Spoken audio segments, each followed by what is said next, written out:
We tried to keep as level-headed and cool as possible. We did go down and speak to the front desk, but we realized we just couldn't sleep like that. And from what we've gathered, both before this trip and during this trip, this seems to unfortunately be a major issue with the Luxor.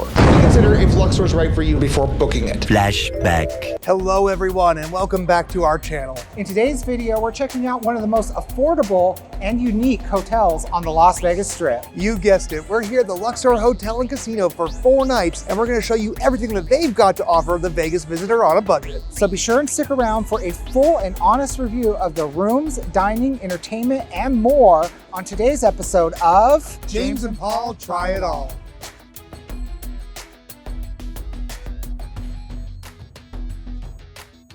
The Luxor Hotel and Casino was opened in 1993 and features over 4,400 rooms both within the pyramid and supporting towers.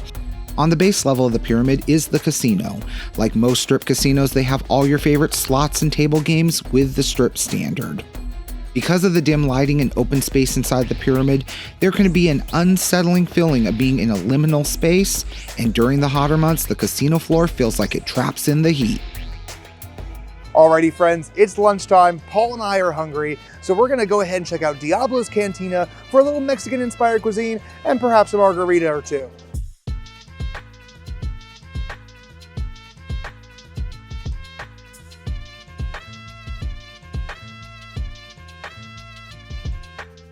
Alrighty friends, we have sat down here at Diablo's. Our order has been placed and our drinks are on the way. And just like that, our drinks have arrived. Now I have gone with a Paloma. If you don't know what a Paloma is, it is tequila, grapefruit juice, and sometimes a little splash of soda on top. And that is lovely. The grapefruit juice is nice and tart. A little bit of soda adds a little bit of effervescence to it. I love Palomas. They are like the perfect summer drink in my mind. So for my drink, I decided to go with the mango picante. You know that I love a good spicy drink. Oh, that's good. You get that nice sweet mango flavor, and then you feel the heat as you drink it. So I can feel it burn in the back of my throat. This is awesome. It's like it's a slight little tinge. Alrighty guys, our nachos have arrived and they look delicious. We got a big bowl of nachos with some guacamole, some pickled jalapenos, some pico de gallo, steak, which is an add-on, as well as some crema fresca. Let's go ahead and give this a quick little bite. The tortilla chips are delicious and crisp. The crema adds a nice little bit of tartness to it. The steak is wonderfully seasoned and very beefy. It really came through. The pico adds a little bit of freshness, and the guacamole just adds a nice little cooling avocado flavor to it to top it all off. I can't complain. These are yummy nachos. Okay, so it's my turn to try these nachos, and I'm excited. Now, I will say, I feel like the steak needs a little more seasoning. Let me take another little taste here with the chip, just to confirm. And to confirm my suspicions here, it needs a little bit more of a punch. I think for me, I was maybe just expecting a little bit more of the ancho to come through, but it's still not bad. Our entrees have arrived. I've went with the enchilada platter here, which is gonna be one of each of their types of enchiladas, beef, chicken, and shrimp. That's not bad at all. I will say the shrimp is actually fairly flavorful. It's got a nice sweetness to it. It's not super spicy. It's definitely very safe for palates that are not used to more intense Mexican cuisine. Let's move on to what I think is the beef enchilada here. This looks like a very traditional beef enchilada. The beef is perfectly tender and beefy and delicious. Obviously slow cooked. All right, move on to the chicken enchilada. Looks like this is more like a verde style. The chicken feels a little dry, so I'm gonna, just by cutting it, so I'm hoping that's not the case. The chicken's got a decent flavor, but like I was concerned, it does feel a little dry. It's hard to shred chicken and put it into an enchilada and not keep it, from going dry. That's still delicious. I just don't know if I would enjoy an entire plate of them, so I'm glad I have the 3 different ones to enjoy. For my entree, I decided to go with my absolute favorite food ever, tacos. Now, I went with some chicken al pastor tacos. Let's dress this taco up. Let's give it a taste. It is a little dry. I am getting a little bit of flavor coming through from the chicken al pastor. I do wish there was a little bit more seasoning or flavor in this. The salsa verde is actually also a little bit more milder for my taste. I would love a little bit more bite in it. Let's go ahead and give it another taste just to be sure. I definitely have to be completely honest here that I don't think this is worth the value for what We paid for it. I probably would not order this again. And like that, my friends, we have come to the dessert round. Now we have decided to go with a little bit of flan, because what's more of a traditional Mexican dessert than some flan? All right, let's give that a bite. The flan itself seems a little stodgy, very thick. Sweet yet slightly bitter flavor to it. Just enough that it almost kind of tastes like a dark roast coffee. The blueberries add a nice little bit of tartness and additional sweetness to it as well. But I will say, much as I thought, I think the flan itself is a little overcooked. I give that 2.5 stars out of 5. And we're gonna provide you our final thoughts on what we think about Diablo's Cantina. All right, folks, we have just finished up our meal at Diablo's Cantina. Now, the total for our meal after tip came to just above $150. Pre-tip, I think it was like $130 something. It was a little pricey for what it was. Right, it was absolutely a little pricey for what it was. I think Paul was a little more harsh than I was. Well, I am half Hispanic here, and I have grown up within the Southwest in places where there's just a lot more punch. I usually expect a little bit more heat out of my Mexican food. Yes. I do feel that they maybe did play it safe. This was Mexican food made for tourists. I feel like I was a little harsh with it, but I wanted to also just be completely honest. And I will say my mango picante margarita was delightful. I loved the flavor and the punch of that mango. Yeah. That was a great cocktail. Like, if you're just here for cocktails and nachos, that is a great place to go. We paid $20 for those 3 tacos that I had on that plate. That's kind of a rip-off. Even at $4 a taco at El Gordo up on the strip, Yeah. that's still a lot cheaper than what I paid for those 3 tacos. Right, absolutely. On that note, my friends, don't go anywhere. We've still got a lot more to show you here at Luxor. One of the newest additions to Luxor is Play Playground. This is a 21+ adult play place that captures all the fun we had as kids, complete with cocktails and a swirly slide. Keep in mind that pricing has changed since our video, with dynamic pricing depending on the date you visit, and the venue is now 21+ at all hours. For now though, check out some of the fun that Play Playground has to offer. Ready, set, play! Twist it! Twist! So Paul, how do you feel? Defeated. All right, guys, the countdown God. started. We're gonna take our positions. Let's see what we can do here. Oh my God! I think it's gonna light up. Oh my God! Oh my God. Just remember the commercial that says put the pieces. I don't know what I'm doing. Remember the commercial that says put the pieces into the slot? Wow, I'm bad at this. I don't see. Shape. In here. There it is. Why? How does it fall out? Oh my God! Square. Time's up. Stand back. Is it gonna launch? Oh! Wow! I win.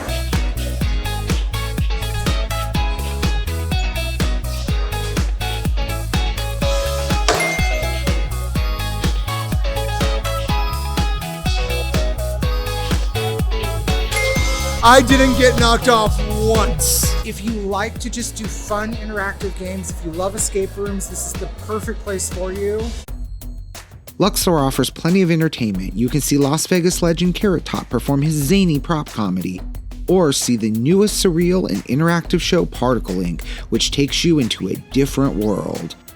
And if you want something sinful and sultry, Luxor offers Fantasy, the strip's sexiest tease. If you like women, this one's for you. All right, so if you're staying here at the Luxor or even just visiting, they have the HyperX Arena, which is basically an elaborate PC cafe. Now it's $15 for the first hour or $25 for 2 hours. You can sign in, play any type of competitive games that they offer. So if you're a huge gamer and you just love PC games, this is the place to be.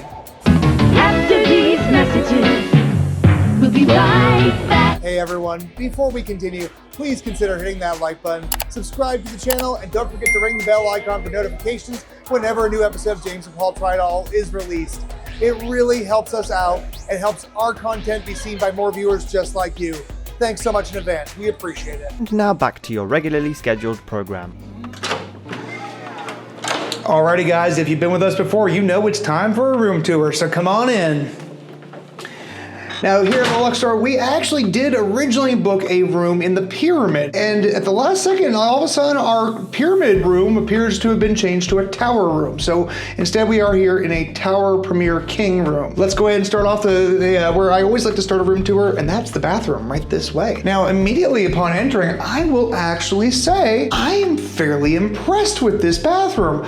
I was not expecting much based off what I've heard about the Luxor, and this is actually my first time staying at Luxor. So let's take a look. I love the vanity here. Yeah, it feels a little dated, the color scheme, but it's cute nonetheless. And you have this very large wraparound mirror. You've got a nice little shaving mirror as well. Of course, you know, you have your standard MGM bath products that they have at all of their resorts, which again, I love because I would much rather have a bottle of hand soap than some nasty, disgusting body bar that's gonna leave my hands feeling very gross. Caesars, you know, if you're watching this, just, know that I'm talking about you guys. Coming in though, further into the bathroom, I wanna point out that you have a full-size bathtub. And this bathtub is deep. I might actually go find a bath bomb later just so I can enjoy this tub, because it does look like it would be rather comfortable to sit back, relax after a long day on the strip. Right over here, we've got a nice little walk-in shower, perfect for one person. The shower head is kind of low, just gonna be honest. So if you are a taller person, you might find that to be frustrating. And then you have your standard toilet right to my right over here. Let's give it a quick little flush test. Good solid water pressure, which can very much be needed after eating all those heavy Vegas foods. We'll leave it at that. Use your imagination.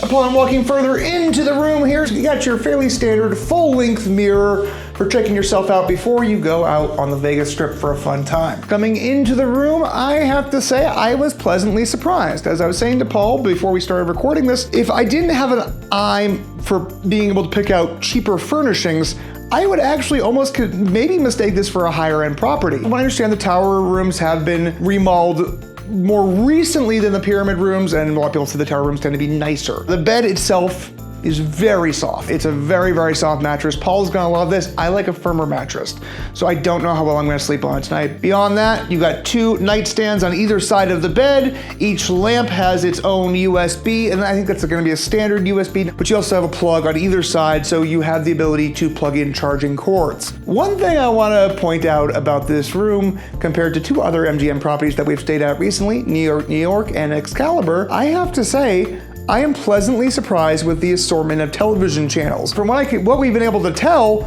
Luxor offers pretty much a standard digital cable package with all your favorites, whereas Excalibur in New York did not have the same offerings. Now, I'm a person who loves to have the TV on when I go to bed at night, especially Adult Swim, so when I didn't have Cartoon Network to watch, it was hard for me to fall asleep. So go you, Luxor. I'm already pretty happy with that. Beyond that, we've got a nice little workstation right next to it with a little office chair in case you need to sit down and do any work. Now we've come to the wardrobe. Again, compared to New York, which had a very small, minimal wardrobe, this one's fairly large. Lots of room to hang up clothes. If you're like Paul and I, we like to hang up our clothes as soon as we get into a room. Now, obviously you can see we haven't done that yet, but our bags have not been delivered to our room yet, so as soon as they are, we will get on that. This room also comes with two cute little chairs. I like the look of them because they feel a little bit retro, but at the same time, I feel like the green definitely still kind of brings to mind that Egyptian feel. I think it does fit in well. Same thing with the curtains. They feel very Egyptian as well. All in all, I like the color scheme in here. I think the room is quaint, and essentially for a room that we're not paying for 4 nights, I can't complain at all. Except it was kind of warm in here when we walked in. The AC is currently cooling that down, but it is taking its time. But we can feel some differences. So if you see me working up a sweat, that is why. Last but not least, let's check out our view. Now you may be wondering, what kind of view does 4 comp nights at Luxor get you? Well, I'm sure it's no surprise to you. When you're not paying for a room, you get a view of the HVAC system. And you know how much we love a view of the HVAC system. Beyond that, it looks like we can see a little bit of the pool over there. And then of course we have a view of the pyramid. I won't lie, I am slightly disappointed we did not get a pyramid room because I wanted to experience the stupid elevators that go, like diagonally, but maybe next time. All in all though, again, I'm pretty happy with what we've got so far. The room is clean. We've got a big tub, we've got good TV. I'm looking forward to staying here the next 4 nights and sharing everything the Luxor's got to offer with you guys. So that's our room tour. Don't go anywhere. We've got a whole lot more to show you. The following day. Alrighty, ladies and gentlemen, you might notice that we're not in the same room we were in. In fact, we're no longer in the same hotel we were in. We mentioned when we were doing the room tour that the room was very warm, but the AC was on. But despite its best efforts, the room never got any cooler. In fact, it got hotter. It did not cool at all. Yeah, no. The weirdest part, though, is that the AC was technically blowing cold air. But it just could not keep up with the heat that was radiating into the room. Right. Now, when we pulled back the curtains and went to touch the window, it was burning hot. Like, you couldn't put your hand against it. Like, there's been plenty of times around Thanksgiving where we have that little glass window on our oven and we touch the oven and you can feel the heat just kind of radiating off of it. That's kind of how the windows felt at the Luxor. That being said, we tried to keep as level-headed and cool as possible. We did go down and speak to the front desk. And I do want to preface this and say that they were absolutely as nice as possible, as understanding as possible. We want to give a shout out to Joel, who listened to our complaints and did whatever he could to help us. They gave us a fan that we put in the room, and we let the fan sit on for a few hours, but it just didn't It couldn't cool the room. They also offered to, increase our beverage comp. Right, our food and beverage comp, yeah. It was a nice gesture, and I appreciated that a lot. But we realized we just couldn't sleep like that. We're not lizards. Let's just put it that way. We need some cool air to sleep. That being said, we ended up making a last-minute reservation at the Horseshoe. So thank you to Caesars. Thank you to Caesars for, being that savior in the time of need. Joel at the Luxor was really nice to go ahead and speak with the manager, get us our room shortened, go ahead and just get us so that we can move our bags and check out. Right, and because we were staying there on a fully comped offer at the Luxor, it cost us nothing. But you know what? If I can get myself rebooked somewhere with better air conditioning, then yes, we're gonna go ahead and take that offer. Right, so I think anyone else would in that scenario. Yeah, and from what we've gathered, both before this trip and during this trip, this seems to unfortunately be a major issue with the Luxor. In fact, one of the Facebook groups that we're a part of, there, especially the last few days, been numerous people complaining about the heat. Some are saying the ACs aren't even blowing cold air in their rooms, which is just unbearable. Now, that kind of leads into something that we definitely want to touch, make a point to say, when you have an issue in Las Vegas, don't go in with guns blazing. Yes, do not get, you may be upset.